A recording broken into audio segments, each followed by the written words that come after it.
Welcome back to the show. It is the last part of the show, and it is also my favorite part of the show when we get to hear from you. On the line already is John Odudo from Nyakach. John, if you can hear me, you are now on air. Thank you so much, Mark Bichachi. You're most welcome. How are you?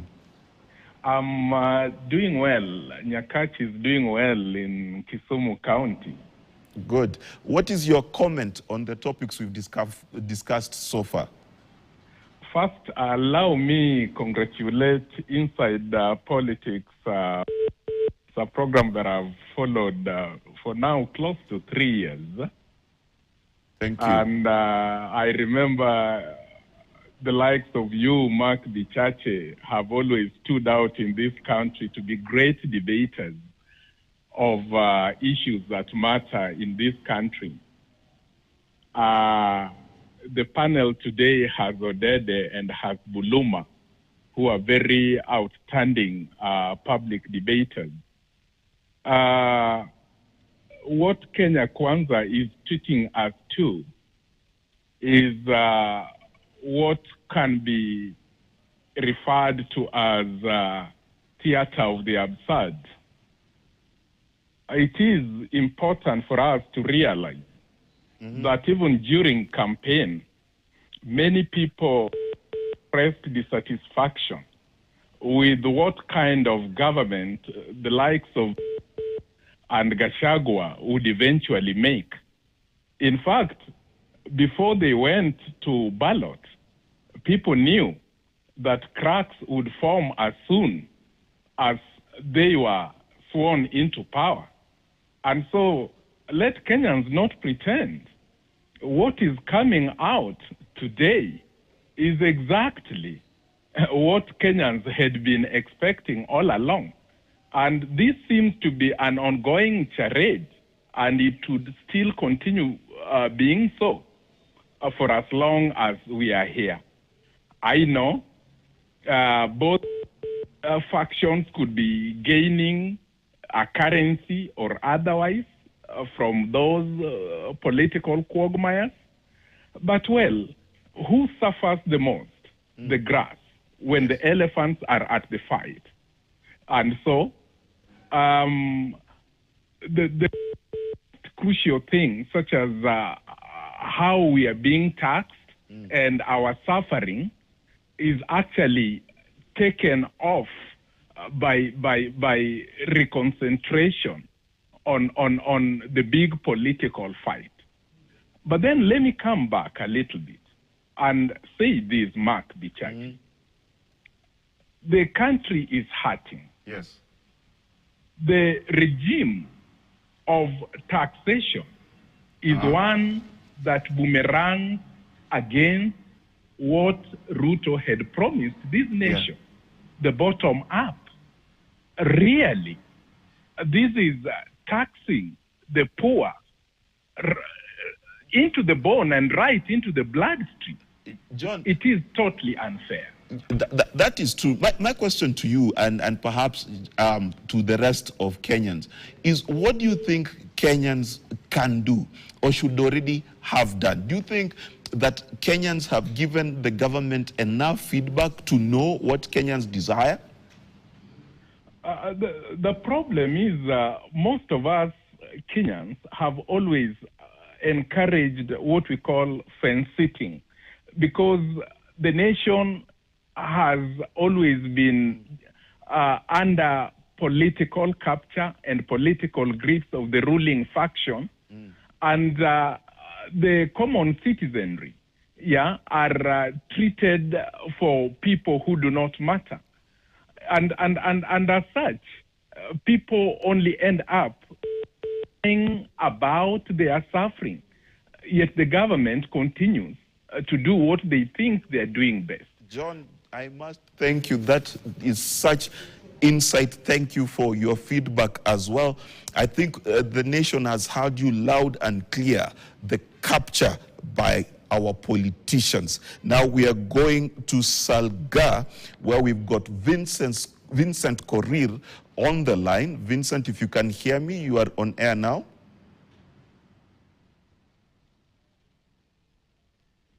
Do we have Vincent Korir? Okay. Vincent, we seem to have lost Vincent. Let me come back to studio and to my panelists and allow them to give their parting shots. I will give you each 2 minutes.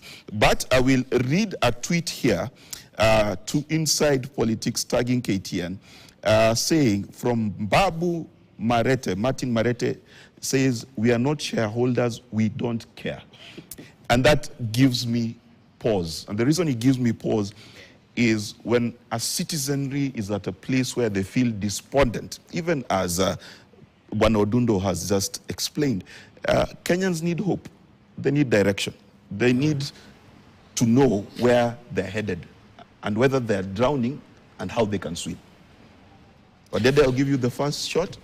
Thank you. 2.5 minutes, please. Yeah, thank you, Mark. You see, the truth is, and recently we had a meeting, public participation on the finance bill, and luckily at Bufungamano, and luckily many officers were invited, and Office of the Registrar of Political Parties appeared. The lady who is in charge of that office appeared, and I asked her to tell Kenyans, because Mark, the truth is, Kenyans knew we might have such problems, and Kenyans voted in their right mind. And the truth that can never be hidden is Kenyans gave Azimio the majority at the elections. Because we both know parties which belonged to Kenya Kwanza and parties which belonged to Azimio. And even the candidates who are independent, including those independent, each one of them had aligned to a certain coalition. So at the elections, Kenyans gave Azimio the majority, but the speaker gave Kenya Kwanza the majority. What if we had remained with the election and majority and minority as the Kenyans voted? Maybe we would have already have fixed some of these problems, because we would have had Azimio giving us some of their thoughts and voting the way they are supposed to vote. But immediately they got into the office, a huge number of Azimio parliamentarians moved and went to side with Kenya Kwanza. And now Azimio is looking like a helpless minority in that house. So the missing link now for Kenyans is a parliament they can run to.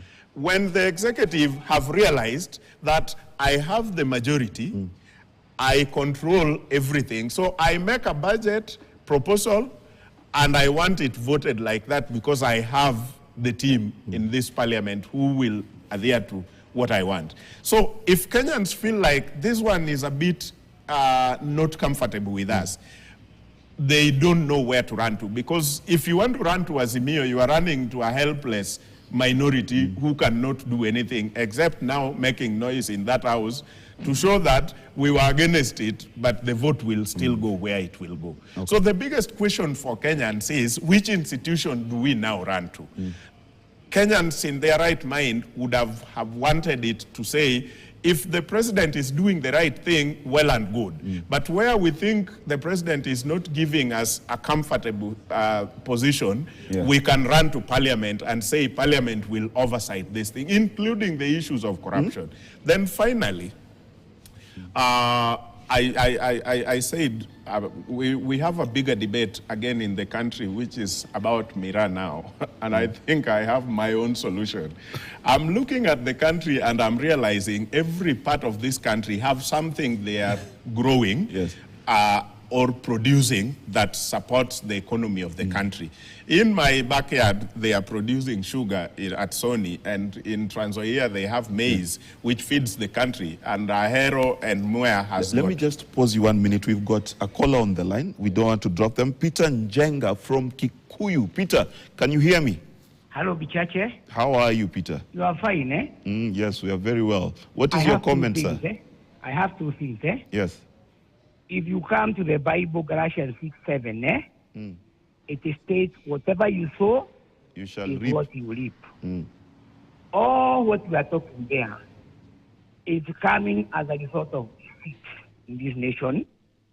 And the type of leaders we are having have the blood of the youth. Maturity has not taught them wisdom, because the type of behavior, even in the economy, for example, what we are getting from all these taxes and the rest, these people do not have a focus. But so even whatever the case is, we need maturity in this nation.